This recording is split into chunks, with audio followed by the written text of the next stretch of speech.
الحمد لله رب العالمين والصلاة والسلام على سيد الأنبياء والمرسلين نبينا محمد بن عبد الله وعلى آله وصحبه ومن تبعهم بإحسان إلى يوم الدين. أما بعد،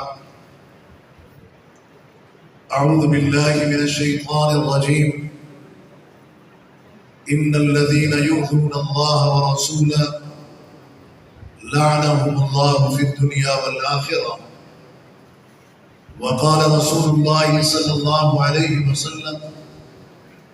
من لكعب بن الأشرف فإنه قد آذى الله ورسوله، أو كما قال عليه الصلاة والسلام. اسٹیج پر جلوہ افروز قائدین امت اسلامیہ، ہال اور پنڈال میں تشریف فرما علماء و مشائخ، میں آپ کی تشریف آوری پر جہاں دل کی عطا گہرائیوں سے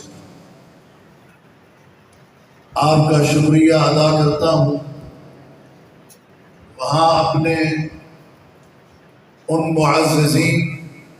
علماء و مشائخ اور خطباء اور واعظین اور مقررین سے معذرت بھی چاہتا ہوں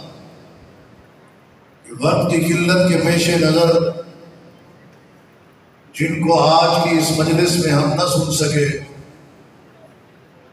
اللہ رب العالمین سب کا آنا قبول و منظور فرمائے۔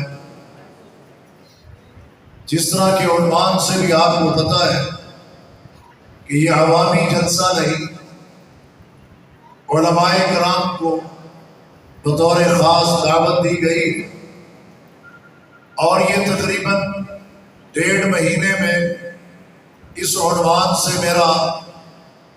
50واں کنونشن ہے۔ اس سے پہلے جتنے بھی کنونشن ہوئے ہیں پاکستان میں اور ہو رہے، یا وہ ڈویژنل سطح پہ ہوئے ہیں یا ضلعی سطح پہ،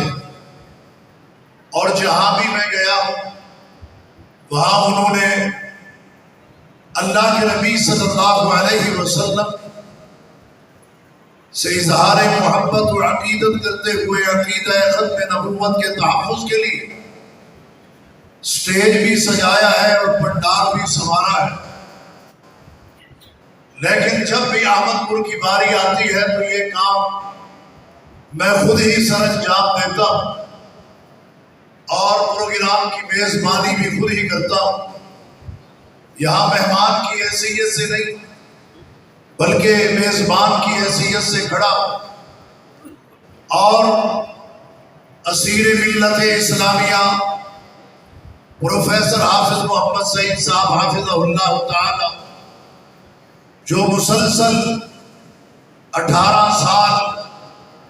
بلا ناغہ کانفرنس میں صدارت و امارت فرما کے صدارتی خطبہ بھی ارشاد فرماتے تھے، وہ سب سے پہلے تشریف لاتے اور اپنی تقریر اور خطاب میں فرمایا کرتے تھے کہ احمد پور شرقیہ کی کانفرنس کا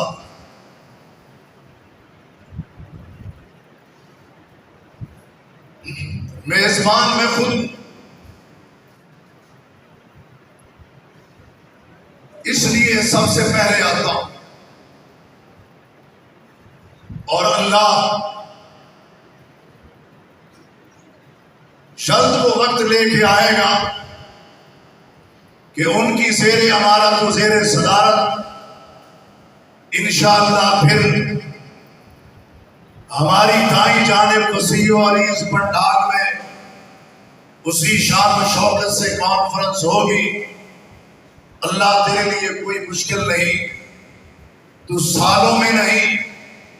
چند لمحوں اور ساعات میں انہیں رہائی نصیب فرما۔ حضرات گرامی، عقیدہ ختم نبوت ہماری ریڈ لائن ہے۔ عقیدہ ختم نبوت وہ عقیدہ ہے جس کے اثبات کے لیے ہم جانیں دے بھی سکتے ہیں اور جانیں لے بھی سکتے ہیں. صرف اتنی بات نہیں کہ ہم عقیدہ ختم نبوت پر قربان ہونے کے لیے تیار ہیں، وہ تو ہے ہی، لیکن عقیدہ ختم نبوت کے دشمن یہ بات بھی سن لیں کہ اگر ہمیں جان دینا آتی ہے تو جان لینا بھی آتی ہے. اور گستاخ رسول کو ٹھکانے لگانا یہ حبیب کبریا محمد الرسول اللہ صلی اللہ علیہ وسلم کا